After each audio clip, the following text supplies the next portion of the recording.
Welcome back, Level 1 Coach Podcast. Drew Carlson. You'll hear from Mikhail in a minute. Today's episode, we're going to talk about, we're basically going to just open it up with this. Tampa got eliminated in the first round. We've both studied them because we resonate a lot on teams and organizations that are playing the infinite game. And it takes a lot of conviction, and there's not a lot of teams doing it. It's very much a minority thing now, and we're going to maybe talk about some reasons and things will come up to the surface. But we wanted to open it with their GM, Julien Brisebois, was asked, your typical, you just lost in the first round or you didn't win the Stanley Cup press conference question, which was, like, do you consider the season a failure or whatever the question was? And essentially, he just clapped back with, we're fine. We're not going to light everything on fire. Like, we set this up intentionally. Our window is open for this long, and we did this on purpose. We don't need to fire our coach. We don't need to get rid of a bunch of players. And he just nonchalantly said, we're good. And whatever happened, and it's hockey. We're not going to beat ourselves up over it. We are convicted in what we're doing. We know what our plan is, and we're just going to attack it next year. So let me kick it over to you. What were kind of your takeaways from that? And where does your mind go on that? So for me, he mentioned something about like the role of luck. Like we were I don't know if he said we were the better team, but we were just as good of a team all series long, and we were unlucky in the sense that we lost a couple games in overtime, didn't get whatever you want to call bounces, calls, whatever it is. But very few GMs, coaches, media talking people mention the role of luck. But the role of luck is certainly at play. You got to be lucky to win a Stanley Cup, and you got to be unlucky to lose one, realistically. So there's that I like that he said, and then I also what I like about that thought process is like the conviction it takes and the belief in what you're doing that you have to have in order to really get up there and say that. Because as soon as you lose at any level, you start second guessing yourself. Should we have played that goalie? Should we have changed this system? Should we have looked at what they were doing a little closer? Should I have hired that guy? Like you just start going through all the decisions you make over the course of a year, 2, 3 years, and considering whether or not you should have done those things or you should have done things differently. And for a guy like him to stand up there after what the outside world would consider to be not a success, a failure, and that they didn't win the Stanley Cup and they didn't make it out of the first round, he sits there and is like, we're good. Like we'll be back next year. This happens. This is life. This is sports. No big deal. And like, I just think in order to really, he could be faking it, but everything about that Tampa organization, from Yzerman to Cooper to Lalonde to him now, Brisebois, like I think that seriously is a genuine staple of what they do. And it's not just words in a press conference. And so like you just really have to have a lot of belief in yourself and what you're doing and conviction in how you're going about it, that you truly are okay. You lost first round, but we'll be back. And I mean, I love it because I think the knee jerk is, should we look at a different? I mean, at this point now, Cooper's like 2-time Stanley Cup winning coach. You're not going to fire him, but like some teams might. So for him, like we're not going to look at getting rid of Cooper. We're not going to look at finding a different top line winger other than Kucherov or Stamkos, a different center than Point. Like you're just like, we're going to double down on this. We won 2 Stanley Cups in the last 3 years. We were in the finals last year also. Like, I mean, let's talk about the fact that you played like 300 NHL games in the last 3 years. Like that catches up to you. So we're good. We'll be back. And like, I don't know. I think it just shows the conviction and the belief in what you're doing. Yeah, it's that, and it's just what they also have is Sam Hinkie calls it like the longest view in the room. And he's a person that if he walks into a room, he has the longest view in the room. And what that essentially means is this completely zoomed out perspective on a very intentional plan. And like there are some teams, even in the NHL, probably I don't know, I'm not there, but there are teams that are you can kind of see it. They're very reactive year to year. They're making decisions on impulse. They're feeding into like media pressure, whatever the stakeholders, shareholders, stuff like that. And then there are teams like you have a Breeze boss stand up in a press conference, and it just happened with Don Granato in Buffalo. And Don was asked the same question, and it was along the lines of, "You were close to make. I think they were. You just said they were like 1 point out of making playoffs off the air." Something And like that, yeah. yeah. And he was like, the reporter was like, "Is it playoffs or bust next year?" And he was taken aback because he knows that they're playing the infinite game. And the thing that I loved is that he like gave an answer and poured out his thought process, and he didn't just shrug it off. And what he said was, "Our window is open to make playoffs next year, and we expect to, and we want to. But if we don't, our system and what we've done and our alignment between GM and coach and organization, we have now set this up with certain player contracts to, if we don't make playoffs next year, it's not playoffs or bust. And I'm not going to lose my job, basically. And we're set up to make it the next year if we don't make it this next year. And we're set up to make it the year after that, and the year after that, and the year after that. And we did this on purpose, and we've given Buffalo some structure as an organization that didn't exist before we got here. And that's the infinite game. And that's having this long view and not being reactive and wondering if it's going to be playoffs or bust, or wondering if the head coach isn't going to have a job next year. Like he knows that he's safe and he can, we talked about it a couple episodes ago, like that unlimits you and you're not in this self-preservation mode. And the 5 teams that are choosing to play the infinite game right now, and there's probably a few more than that. But like you look at the 76ers and Sam Hinkie, and what if you're not clued into like basketball right now? He was trying to win an NBA championship this year, but he was trying to do it in 2015 when he was the GM. He wasn't trying to win the NBA championship in 2015. He was playing to win 10 years down the road, and he was setting all the pieces in motion and an intentional process to get to the point that they've now made the playoffs the last 3 years. So they have a chance every year now. But when he was laying that groundwork and he was playing the long game, they didn't have a chance in 2015. So what could he do to do what they're doing in Buffalo now? Do what they just did in Tampa, which is set something up intentionally with people in positions that felt safe, that weren't just going to lose their job after they had a terrible season in 2016, 2017 when they were struggling.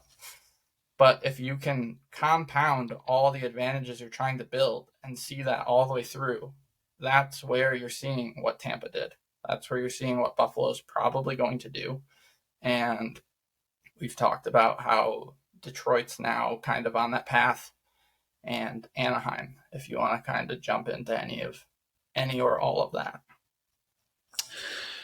What comes to mind for me is how what you're saying about Tampa and Buffalo Tampa in the past, Buffalo, Detroit, and likely Anaheim currently.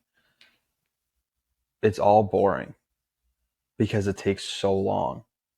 And like I know it's a big like in Philly, I think it was right, like the process, that was the whole like buzzword that they had. Yeah. Like the process, for anyone who was interested in the process in 2015, and I'm not a basketball guy, so like I can't really dive too deep into this, but like you probably got bored of the process by 2023, unless you're a Philly fan, you're still into it. But like all that stuff, all that shit that was funny back then is now like old news because it took too long. And now like I just Googled Sam Hinkie and the first video is idiot or genius. Like, it's like just that. Like, he's maybe an idiot because he's 8 years removed now, and they still haven't won. And it's like, I think that's where it's probably it's just I would say a result of like the media culture, and also just like our we are all guilty of it too. Like, we want that immediate gratification. We want that, like, all right, so like Julian Breezeball, or not Julian Breezeball, I guess, like Eiserman took over and he named Milan coach, and they just rattled off a 60-win season and won the cup. It just doesn't work like that. It doesn't. Like, John Cooper had to go through however many years in Tampa of losing, not losing every game, not losing, more than he won, but losing in the playoffs, getting swept by the Blue Jackets 4-0 after being the President's Trophy winners and setting what was then a record, before he then rattled off 2 cups. And now Detroit, like, they missed the playoffs this year. They were close, but not Buffalo close. So next year, maybe they'll inch a little bit closer. Maybe they'll get Buffalo close, 1 point out, which they were. I just checked, 1 point out. So maybe they'll get there next year, or maybe they'll barely squeak in. They probably won't win the Stanley Cup next year. I think if you asked Eiserman, he'd say, I think we could, but I wouldn't be putting money on that. Not yet. It's all boring because it just takes a long time. And you got to be like a genuine, call it student of the game, learner, whatever, to like see the value in it and want to follow it. And I'm not even saying that you and I are. Sometimes I get bored of it too. And I certainly got bored of the Tampa stuff. I remember when they lost, I think in 15 to the Blackhawks, I want to say. I was like, what the hell, man, this team, like, I'm out on them. Like, I was like a freshman in college. I was like, they lost with Stamkos and this Vasilevsky guy. Like, who the hell is this dude? Like, now 6-7 years later, like, they're the best team in the NHL for the last 7-8 years. So like, even I'm getting bored of this, and I consider myself to be like interested in learning about this kind of stuff and paying attention to it. So I think like a big piece of why we don't always key into the important insights that guys like Brisebois, Iserman, Cooper, is it Kevin Adams, right, in Buffalo?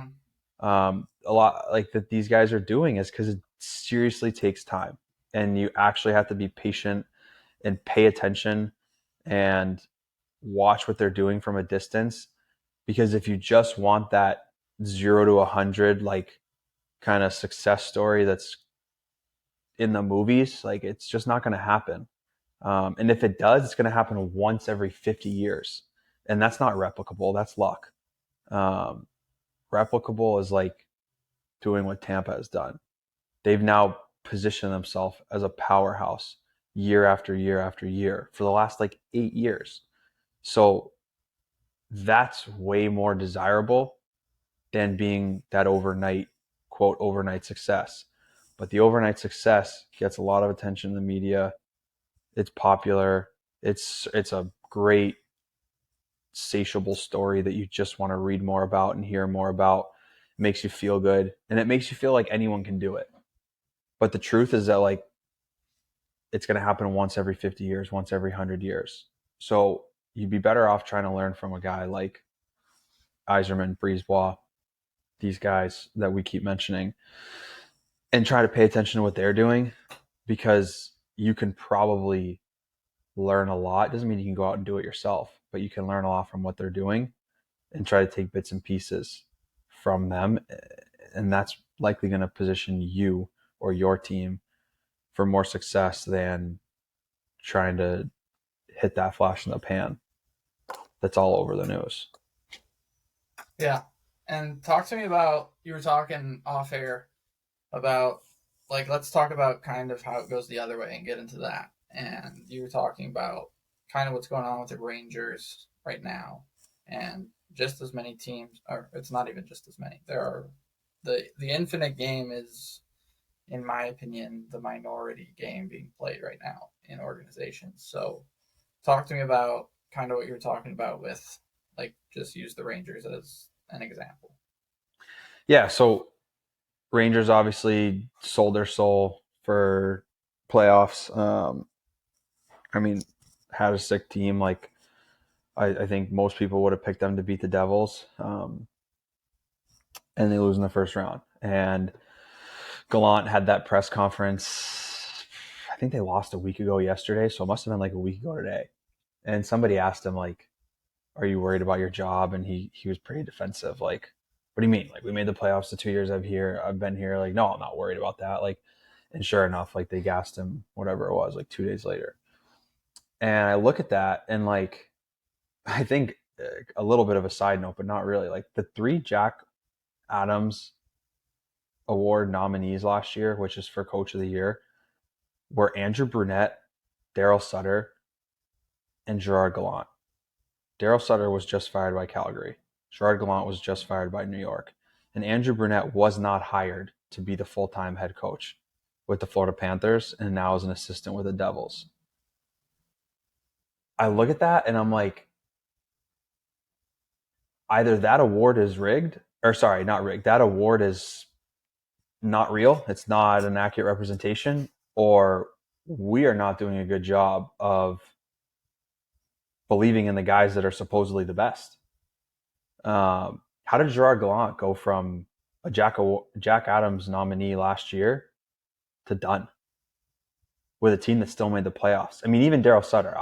The one thing I'd say is that like Calgary missed the playoffs, and there was somewhat of a debacle between Gaudreau leaving, Kachuk wanting out. Like you could say that some things like that played a role in it, but as far as Gerard Gallant's concerned, like he got them back to the playoffs. Yeah, he didn't win the cup, but so did 31 other teams aren't going to win the cup this year. So like he's not in the minority there.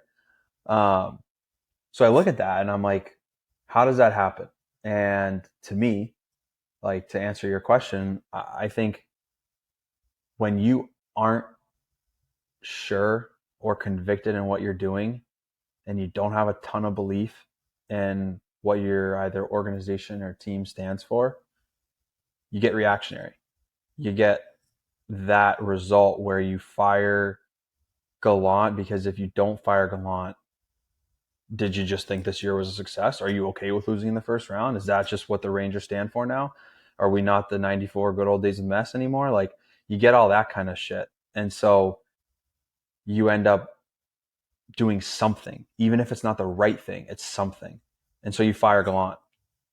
And, now what are you going to do? Like, I don't know who they'll bring in. I mean, if I had to guess, it's probably going to be a guy who's coached in the NHL before. I wouldn't be shocked if Quenneville was cleared by the NHL that he would get that job. But now you're going to bring in a guy who's, for all intents and purposes, he's basically just Gerard Gallant with a different name. And not that he doesn't have his own skill sets and not that he doesn't have his own unique character traits that make him the coach he is, but like, is he really that much better than Gallant? And did you really go outside of the normal hiring pool and get like David Quinn, like they did like 5 or 6 years ago from BU? I doubt it. I doubt they'll do that. And so to me, it's like, why did we fire him? Did we fire him because he needed to go and he was not the right guy for this job after only 2 years and 2 playoff runs? Regardless of how they ended or how quickly they ended, was he really just not the right guy anymore? Or did we need to do something to show all the stakeholders, the fans, the ownership group, whoever else is in that category, the players, that like, hey, that we want to be better than this, so we're going to fire him? I think it's more that.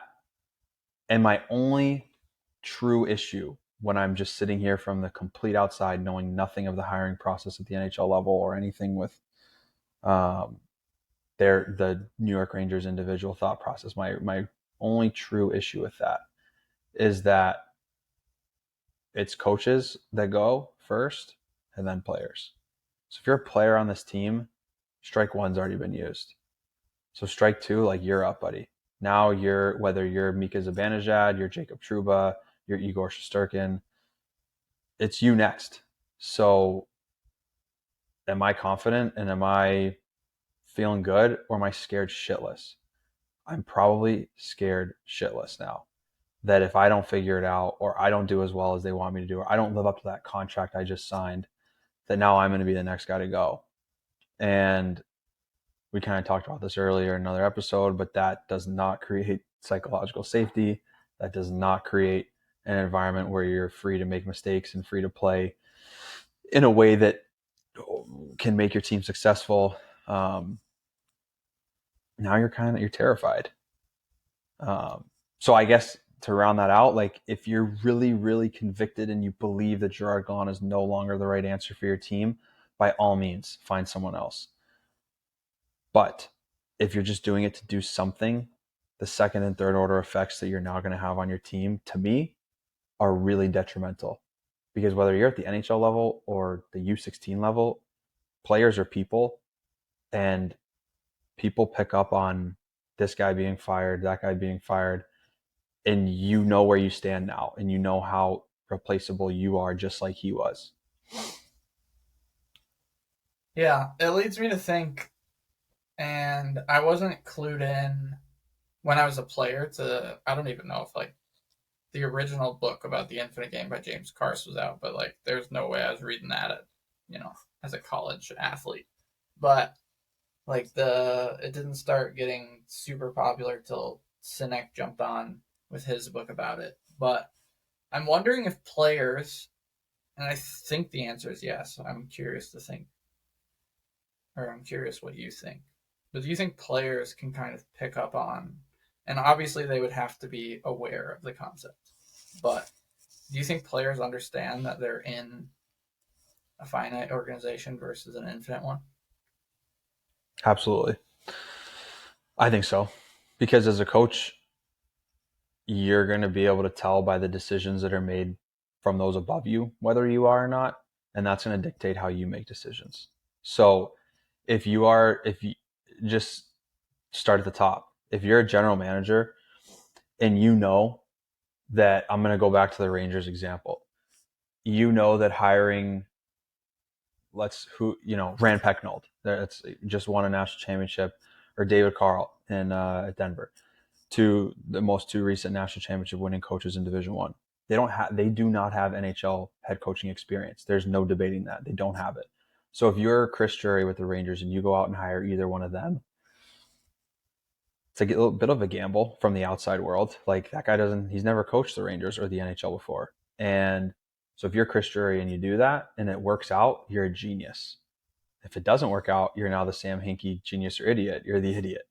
So why'd you do that? 2 years from now, you hired David Carl. He didn't work out. Why'd you do that, man? You could have hired Joel Quenneville. You could have hired Daryl Sutter. You could have hired, and you just go down the list of all these other guys that have already coached NHL. So if you're in that, I'm going to say finite mindset, finite organization where you're the GM, you don't want to lose your job. No one wants to lose their job. So are you going to take a big risk by hiring a somewhat inexperienced, quote, head coach for your NHL team? No, you're probably going to go to the well that you know is experienced. And if that doesn't work out in 2 years, your job isn't necessarily on the line, because you're going to say, hey, Joel Quenneville was the best candidate at the time. Like, I didn't know he wasn't going to work out here. He had NHL head coaching experience. He's won a Stanley Cup. Of course I thought he could do it. Daryl Sutter, whoever. So now 2 years later, you find yourself in the same spot and you make another decision and you bring in someone else. But you are safe. So I say all that because now let's go one level down to the coach. So let's just say Joel Quenneville was hired instead of David Carl or Rand Pecknold. Quenneville gets here and he looks at his predecessor and he goes, shit, Gallant was here 2 years. That's not a long time. So now I got 2 years to prove it. And prove it means like get to the cup finals, essentially. And if I don't do that, I'm probably out. So am I going to take time to let Capo Caco develop, or to let Alexis Lafreniere develop? Or am I going to be like, dude, you need to figure it out now? I'm not waiting to develop. And if that means I trade you at the deadline to get whoever the equivalent of Patrick Kane is, or someone else like that that I think can help us win today, you can bet your ass I'm doing it. And it's honestly why a team like the Devil or a team like the Rangers probably goes out and does what they did at the deadline, where they sell their future for the current, because the odds that Gerard Gallant or Chris Drury are there in 5 years when they have to pay the repercussions are pretty low. So it's like, why not swing? Let's swing now. Gerard Gallant, I'm sure, was in favor of swinging for that. And even Drury, even if Drury is there, he might be like, it's still worth it, whatever. So point being, like, Quenneville doesn't have time to let some of these guys develop. He needs the results and the production now. So you tell me, is that a finite or infinite environment to be in? Like, that's that right there. The players are going to know, like, all right, so we need Kako to have the year of his life when he just honestly needs like another year to develop and learn and continue to get better and build off what he's been doing. But we're not going to allow him to do that. Well, now I know I'm in a finite game. And now I know I'm not safe because he wasn't safe and he was a first overall or second overall, whatever he was. He was a first, second overall pick and he wasn't safe. Like, I'm Tyler Mott. Dude, I'm not safe. And so I think the players know that. And I think the inverse of that is just use Tampa. We lost in the first round. We've never won a cup. We lost in the first round 4-0 to Columbus, who is an absolute sleeper, dark horse, whatever you want to call it. Not a team that should have won that series on paper by any stretch of the imagination. We just lost. We didn't even win a game. Did Cooper go? Nope. Did Kucherov go? Nope. And just go down the line. Nobody left. Nobody was traded. Nobody was whatever. Not a single guy. You know you're safe there. If you provide value and you do the things that your team or organization is asking you to do, whether the results follow directly on the tail of that or not, you're safe. And so I think the players know that. You can feel that. You can tell which environment you're operating in because the GM determines that or owner determines that. The head coach knows, and the head coach is going to express that to the players. Not explicitly. He's never going to walk in and be like, guys, we're in a finite game. But all of his actions and words and his character, his like characteristics, like those are all going to exemplify a finite game or an infinite game. And as a player, you're going to pick up on that. So yeah, that's a long way to answer your question, but absolutely, I think players know. No, it was worth it because while you were talking about it, I just had like another insight pop into my head about maybe a potential like signal or indicator for players that which kind of game they're in. And we talked about where I'm going a bit off air. But the thing that I wrote down was the dead giveaway for players might be where is the next coach coming from? So what I mean by that is, and it just happened with Anaheim. So we can use them for example and switch gears. But Anaheim's organization just hired Matt McIlvaine, who I've done a little bit of writing on in a 3-part series about the Infinite Game because he comes from an organization with Red Bull that, whether it's their soccer side, which Jesse Marsh was in, or their hockey side, which Matt McIlvaine was in, like their organization with multiple levels of teams at different levels in Europe are all playing the Infinite Game and it is aligned. So when you are kind of that person, and there are coaches that resonate a lot with that and want to be a part of that, and then there are coaches that probably don't want anything to do with it, and they're used to what can I do to win now? What can I do to win this year? Because that's what a lot of the sound bites are. A new coach takes a job and is like, "We're going to compete for the Stanley Cup next year." Like, are you? But with the Infinite Game and those players that are attracted to that game, they don't care about that stuff, and they want to be a part of a machine that eventually will get results, and those results don't have to happen next year, and they don't care if they happen next year.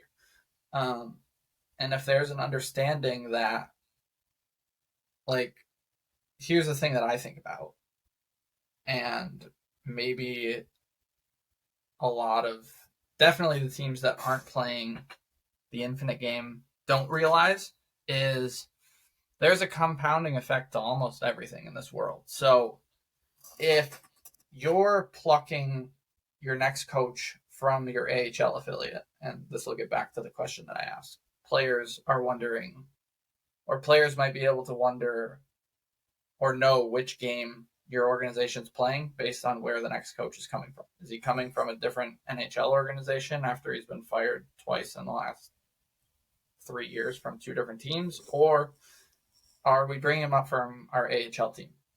And what might be the advantage to that is the NHL is getting younger, and if Matt McIlvaine is the next head coach of the Ducks, if that's on the table, just like like Jeff Blashill, I think the Wings were kind of maybe the first to do it. That comes to the top of my head. He was the coach in Grand Rapids, and the understanding, whether it was like a Liam Neeson, we have an understanding, or whether it was explicit, he was going to be the next coach of the Wings one day. And I think if more teams adopted that, there's this compounding of trust and relationships that happen because the league's getting younger and more guys are coming up from the AHL. Like Jeff Blashill probably coached, I don't have the number off the top of my head, but I bet 50% of the Wings roster during his Red Wings tenure, he coached previously in Grand Rapids. So now instead of a new coach coming in day one of training camp from a different NHL team going, we're going to do this now, Jeff Blashill and guys that have come from the A to the NHL in the same organization can now say, we know what works. We're convicted going back to that point. We have a plan, and I'm going to continue to leave this place in a better position than I found it. And we are going to play the infinite game. And this is why I came from the level that I came from, because I believe in this organization. I believe in you guys. I've coached a ton of you guys already, and we're just going to keep building instead of chop everything down, start from scratch, get someone from a different organization, and let's blow everything up. So that, again, is kind of a long-winded way of circling back to players understanding where is your next coach coming from, and that might lead you to believe I'm in an infinite organization and I'm going to be trusted here and I feel safe here and I'm going to be able to put my best foot forward. Or I'm walking on eggshells. I might be next.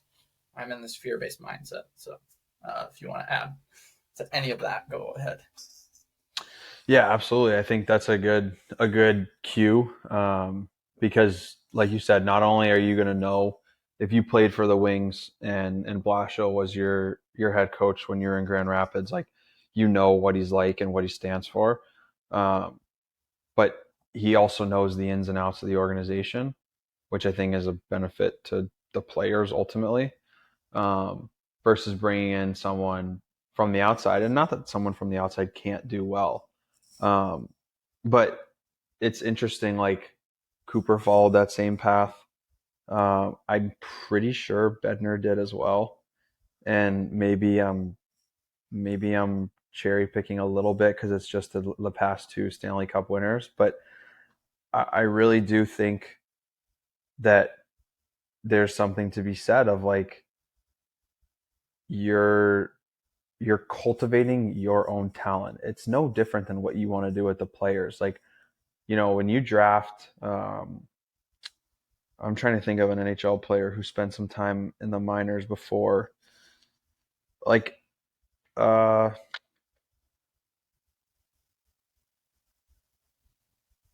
who's it? Who I'm struggling Yanni to think of. one? Yeah, Yanni Gourde. I don't think Yanni Gourde was drafted, was he? Yeah, probably not. I'm trying. Like, I think Alex Killorn that may work. But I was trying to think of someone outside of Tampa just because we always talk about them. But that's fine. Alex Killorn is an example of, like, you draft Alex Killorn from Harvard or from juniors if it was before that. Like, you don't then send him to Chicago's AHL team. You send him to your AHL team, and then you develop him, allow him to grow, and hopefully cultivate his talent within your organization, and then you promote him to the NHL. Every team does that. Like, you never are going to send X draft pick to a different NHL organization's AHL team. You're always going to keep them from within. Why don't we do that with head coaches? Why, or assistants for that matter?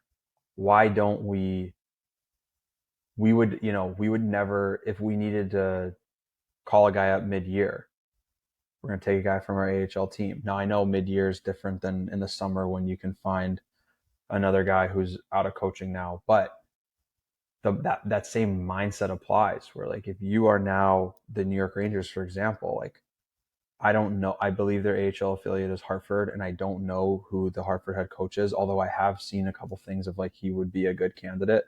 Um, and maybe he is the front runner, but like if he's not, why isn't he? Why isn't he one of the top candidates that you're looking at?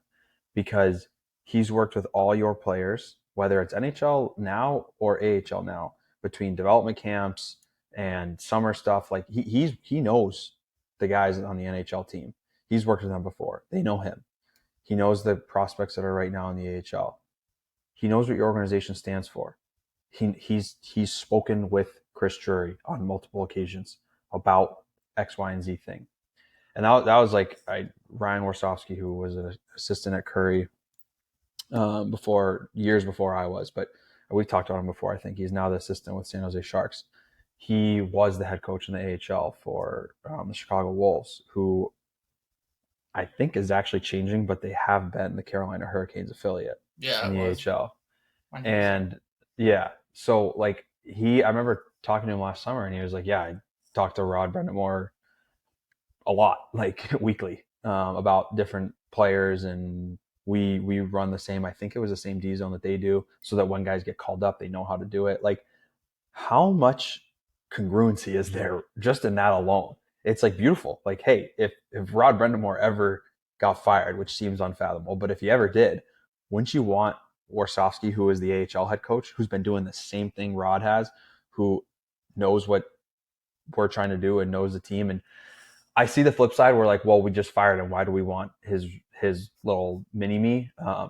Okay, maybe that's true, but even if he's not, even if he's working for the AHL affiliate of that NHL team, he's still his own person. He's his own coach. He's got his own style. It's not going to be a copycat of the guy that you just got rid of. So I don't know. I think with like we talk about alignment and trying to figure out like where guys fit best, and attracting the right type of player and attracting the right type of coach to your organization. Like you got to think that there should be more, like more consistency with if this guy is our AHL head coach, and you brought up McElvain in the beginning of this, like if he's our AHL head coach, are we going to groom him to one day be the NHL head coach? It doesn't mean next year. It doesn't mean even 5 years. It might be 10 years down the line before he's ready. But do we want to do that, or do we want to lose him to a different team? And I look at it like you never want to lose your first rounder to a different team for whatever reason. So you should treat your coaches in that same light, from assistant coaches to head coaches. And if you did that, you create like the Jim Collins good to great flywheel, and it just never ends. And now John Cooper's going to leave, and they're going to hire his assistant or the Syracuse head coach who's been working under Cooper's tutelage for years. Like that just, I don't know, maybe I'm an idealist, but that just makes sense to me. Yeah, I mean, ultimately, like from first principles, and we'll talk about a team that I've studied a lot, like my brain immediately jumps to the Chicago Steel.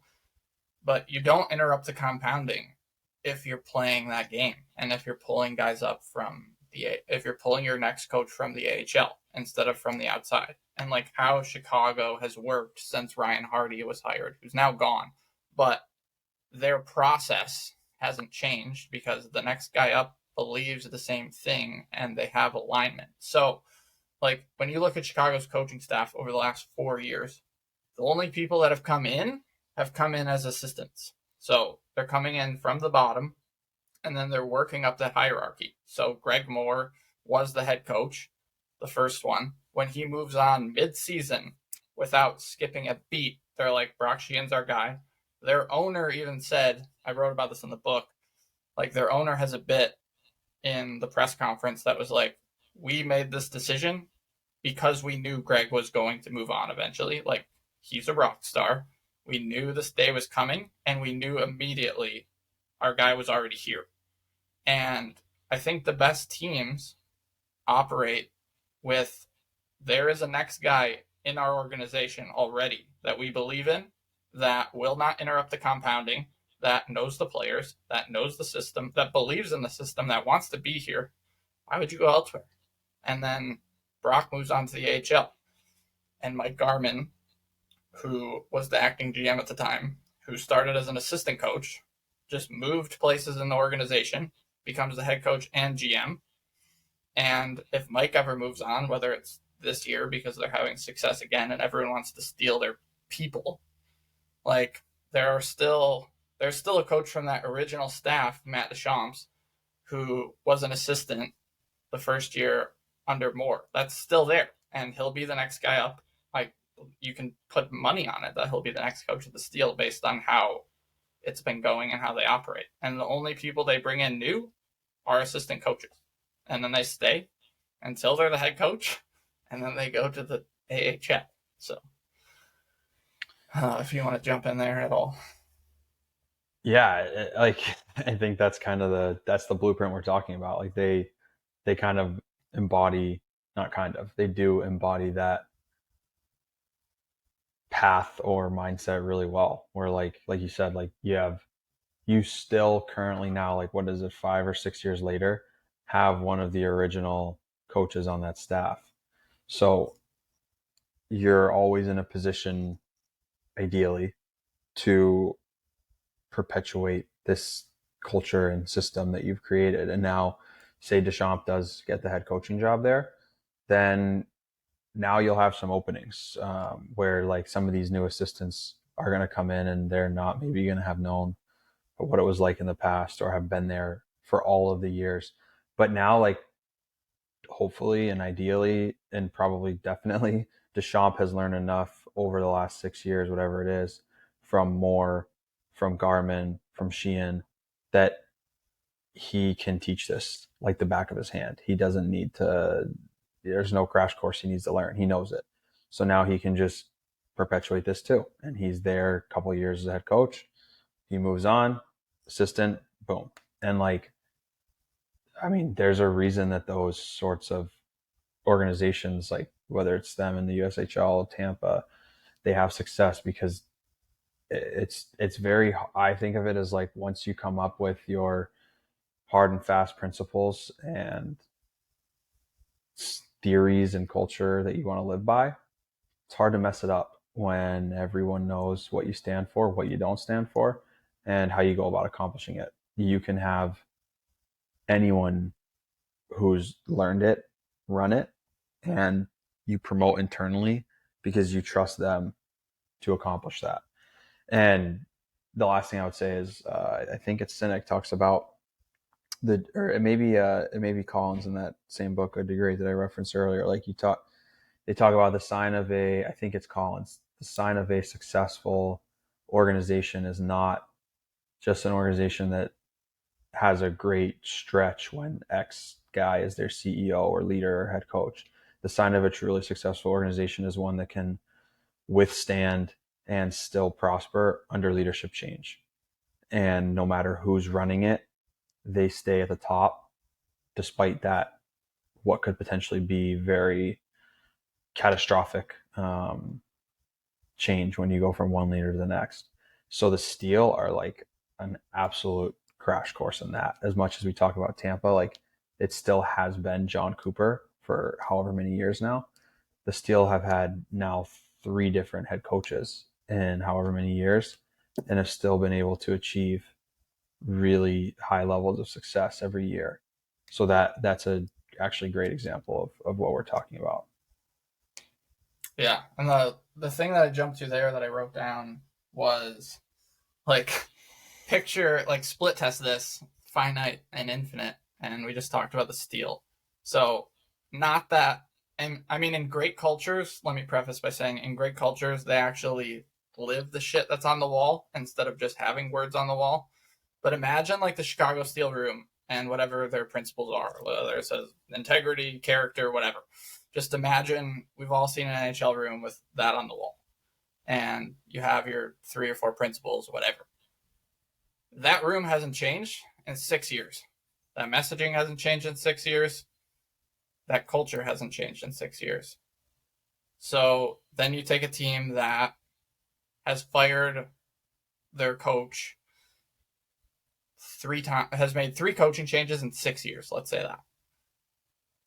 The room has to get repainted every 2 or 3 years, and there's new words on the wall, And whether they're being followed or not, again, we can get in, like, that's a whole nother rabbit hole of whether it actually matters or it's just words on the wall, because a lot of places it is. But anyway, the point is, picture two rooms. One is not changing, and there's compounding going on there. And one is getting a new paint job every 2 or 3 years. And there's new words from this new person that they're not, like, we talked about this off air a couple of weeks ago, and we can go there if you want. But like, when these Division One teams that have existed forever, so don't think of like Arizona State as your example right now. Think Colgate, Harvard, somewhere like that, where there's, quote, tradition.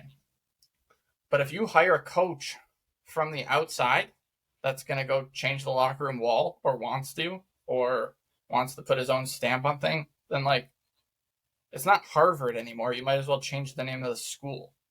So we think that and we even say it in the press conference, we want to like uphold the tradition. And then as soon as you change coaches from outside and do something that the Chicago Steel aren't doing, what tradition's left? What torchbearers are left? Who's left on that staff that is mission and vision aligned with what you've been doing the past 4, 5, 6 years, however long it was?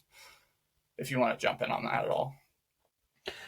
Yeah, I hadn't really thought of that with like the words on the wall and everything, but it is true. It's like that hasn't changed now in 6 years for the Steel, and for other places that are kind of operating that same light. Like, you've now, whether it's college or pro or junior or whatever it is, like, you've had a lot of consistency over the last however many coaching changes when you are promoting from within, and that allows you now. I think it allows your players, like we talked about earlier, to know what to expect and to understand, like, this is what you said, like Colgate or Harvard, like this is what like Colgate hockey or Harvard hockey stands for. And it's always been like this, even if it was a different coach 5 years ago, like this is what we've always lived by. And I think if you have a new coach come in constantly or frequently, those change, those priorities change, those words change, the culture and like the legacy changes a little bit, and that gets confusing, and it also becomes unrecognizable for those that were there before. So if you were a part of, I mean, honestly, like in a good way, but if you were part of the Steel 20 years ago, 30 years ago, you probably look at the Steel now and are like, whoa, that's night and day. And it goes the same way for college, NHL, whatever. Like, you look at certain teams that have gone through coaching changes recently, and what they were like before those coaching changes, probably vastly different. And it could be good, like we're saying with the case of the Steel, it could be really good. But other places, it could be like alumni don't even recognize that place anymore. And again, if it's a good change, so be it. That's positive. But if it's a net negative or even, would we have been well served to look from within and see how we could continue what was started here? I don't know. It's an interesting. It does. The more we talk about it, the more I do see the flip side of like, well, if you're firing someone, that means you don't want that anymore. So I see that part of it too. But I don't know. I think that I think we lean really heavily in the coaching profession towards like firing quickly and hiring what we consider to be the next best thing. And if we were slower to fire and also slower to look to the outside to hire, we might find that we end up firing less. Obviously, because I said we're slower to fire, but also because we give a little bit more thought, and we don't necessarily knee jerk that Joel Quenneville's on the market. We got to snatch him up before he's gone. Again, nothing against Joel Quenneville. It's just like, what about that guy in Hartford? Like I talked about earlier, like, he deserves a shot. Could he do a pretty good job? Do we even know? Like, he's never had a shot in the NHL, I'm assuming. So like, yeah, that's sort of answers your question, but that's where my thoughts go with that. Yeah, let's go ahead and wrap it up there, and we'll see you guys on the next one.